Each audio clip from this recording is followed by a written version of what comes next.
بسم اللہ الرحمن الرحیم۔ میں نے رسول اللہ صلی اللہ علیہ وسلم سے نماز میں ادھر ادھر دیکھنے کے بارے میں پوچھا۔ آپ صلی اللہ علیہ وسلم نے فرمایا کہ یہ تو ڈاکہ ہے جو شیطان بندے کی نماز پر ڈالتا ہے۔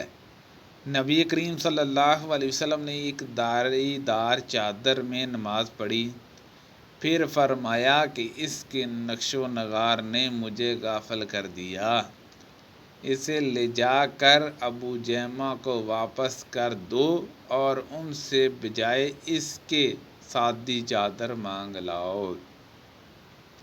رسول اللہ صلی اللہ علیہ وسلم نے مسجد میں قبلے کی دیوار پر رینٹ دیکھی۔ آپ اس وقت لوگوں کو نماز پڑھا رہے تھے۔ آپ صلی اللہ علیہ وسلم نے نماز میں رینٹ کو خرچ ڈالا، پھر نماز سے فارغ ہونے کے بعد آپ صلی اللہ علیہ وسلم نے فرمایا کہ جب کوئی نماز میں ہوتا ہے تو اللہ تعالیٰ اس کے منہ کے سامنے ہوتا ہے، اس لیے کوئی شخص سامنے کی طرف نماز میں نہ تھوکے۔ اس حدیث کی روایت موسیٰ بن عقبہ اور عبدالعزیز ابن ابو ربدہ نے نافع سے کی۔ حضور صلی اللہ علیہ وسلم کے مرض الوفات میں مسلمان فجر کی نماز پڑھ رہے تھے۔ اچانک رسول اللہ صلی اللہ علیہ وسلم نے حضرت عائشہ رضی اللہ عنہا کے حجرے سے پردہ ہٹایا۔ آپ نے صحابہ کو دیکھا، یہ سب لوگ صفیں باندھے ہوئے تھے۔ آپ خوشی سے خوب کھل کر مسکرائے اور ابو بکر رضی اللہ عنہ نے آپ کو دیکھ کر پیچھے ہٹنا چاہا تاکہ صف میں مل جائے۔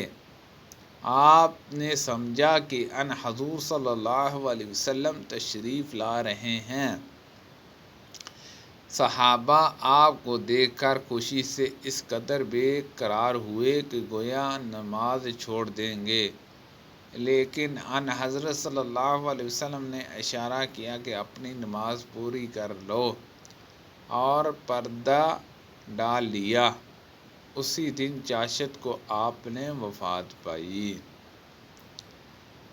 اہل کوفہ نے حضرت سعد بن ابی وقاص رضی اللہ عنہ کی حضرت عمر فاروق رضی اللہ عنہ سے شکایت کی، اس لیے حضرت عمر رضی اللہ عنہ نے ان کو علیحدہ کر کے حضرت عمار رضی اللہ عنہ کو کوفے کا حاکم بنایا۔ تو کوفے والوں نے سعد کے متعلق جہاں تک کہہ دیا کہ وہ تو اچھی طرح نماز بھی نہیں پڑھا سکتے۔ چنانچہ حضرت عمر رضی اللہ عنہ نے ان کو بلا بھیجا۔ آپ نے ان سے پوچھا کہ اے ابو اسحاق، ان کوفے والوں کا خیال ہے کہ تم اچھی طرح نماز نہیں پڑھا سکتے ہو۔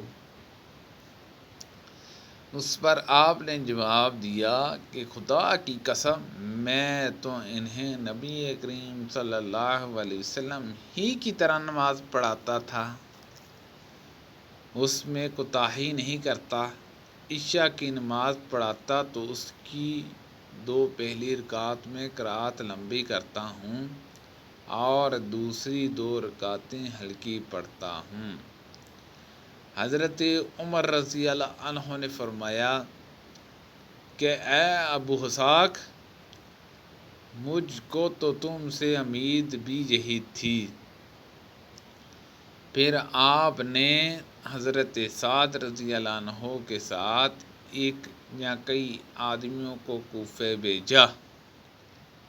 قاصد نے ہر مسجد میں جا کر ان کے متعلق پوچھا۔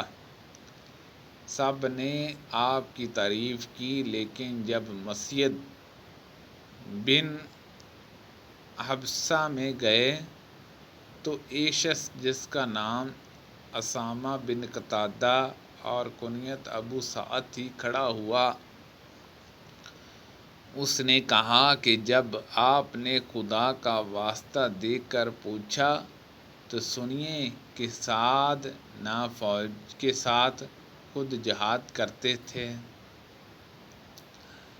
نہ مال غنیمت کی تقسیم صحیح کرتے تھے، اور نہ فیصلے میں عدل و انصاف کرتے تھے۔ حضرت سعد رضی اللہ عنہ نے یہ سن کر فرمایا کہ خدا کی قسم میں تمہاری اس بات پر 3 دعائیں کرتا ہوں۔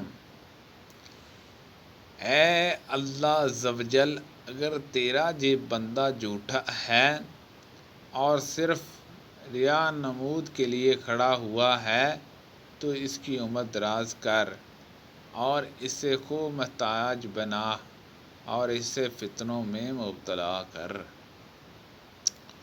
اس کے بعد وہ شخص اس درجے بدحال ہوا کہ جب اس سے پوچھا جاتا تو کہتا کہ ایک بوڑھا اور پریشان حال ہوں، مجھے سعد رضی اللہ عنہ کی بددعا لگ گئی۔ عبد المالک نے بیان کیا کہ میں نے اسے دیکھا کہ اس کی بوئیں بڑھاپے کی وجہ سے آنکھوں پر آ گئی تھیں، لیکن اب بھی راستوں میں وہ لڑکیوں کو چھیڑتا۔ رسول کریم صلی اللہ علیہ وسلم نے فرمایا، جس شخص نے سورۃ فاتحہ نہ پڑھی اس کی نماز نہیں ہوئی۔ سبحان اللہ عز و جل۔ اللہ پاک سے دعا ہے کہ اللہ پاک ان حدیثوں پر عمل کرنے کی توفیق عطا فرمائے۔ اللہ پاک ہم سب کو 5 ٹائم کی نماز پڑھنے کی توفیق عطا فرمائے۔ اللہ پاک ہم سب کو صحت و تندرستی عطا فرمائے۔ آمین بجاہ النبی الامین صلی اللہ علیہ وسلم۔